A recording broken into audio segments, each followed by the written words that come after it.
Iverson con el balón, lanzamiento de Iverson. First of all, I want to thank you. You gave me respect, man, and I always appreciated that. Get respect, you get it. Absolutely, absolutely. Are you at peace? Yeah, definitely. I didn't think I would be. Yeah. I didn't think I would be. Honestly, you know, that was the hard part. Just letting everybody know. And just letting my fans know, man. Most importantly, just me being out every day, every time somebody see me, you know, don't retire, this, that, and the third, and, you know, just to stop it, you know, I wanted to make it official and just let all my fans know that this is it. When you have the discussion about your cultural impact, I used to always say this: Allen Iverson sold more jerseys to white kids than he ever sold to black kids.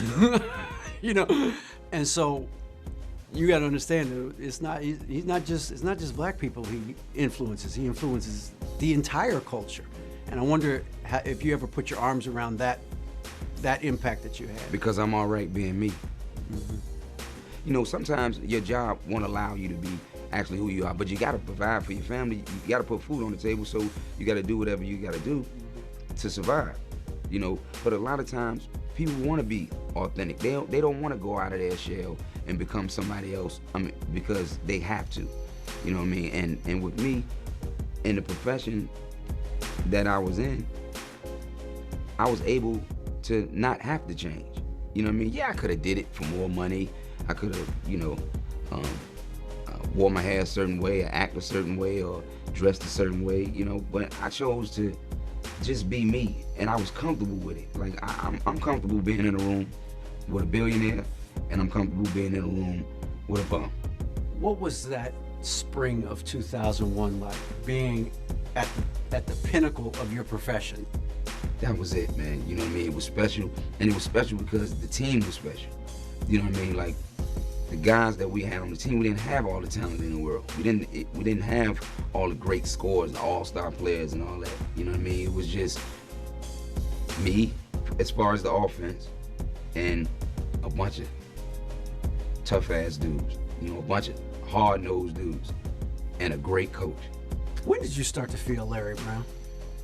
I don't know exactly when, but if you look at my game and how it progressed, that's when you can tell. That's when you can tell that I started to listen. Because I used to always think it was criticism, but it was constructive. I hadn't had anybody get on me like that. You know, Coach Thompson, I was scared of him. It's a difference. There's a difference. Like I never even thought about not listening to nothing he said. But Coach Brown, I was just taking his criticism from him the wrong way. And once I started listening to him, that's when my game just, I mean, he used to teach me things. I was like, damn, you know, if I would have been listening to this all along, then maybe we wouldn't have lost this game, or maybe I wouldn't have made the decision that I made. He taught me the game up here. I had all the physical ability, but when I started listening to him and listening to him give me what he had to offer, that's what took me to MVP status. Do you think you were the bridge between the Jordan era and the LeBron era? I definitely think so. I mean, I used to always, you know, tell my friends, you know, when I went to see him play the first time, I said, man, he's a big me. And this when he was in high school. And he turned out to be a, words can't even explain how bad the kid is.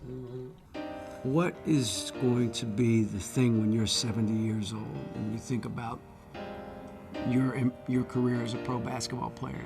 What's going to flash through your mind? The competition.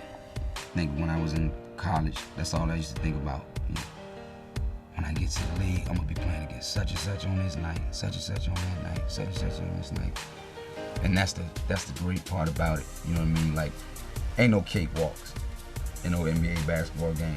Like, everything that you do successful in those games, you earned it. You earned it.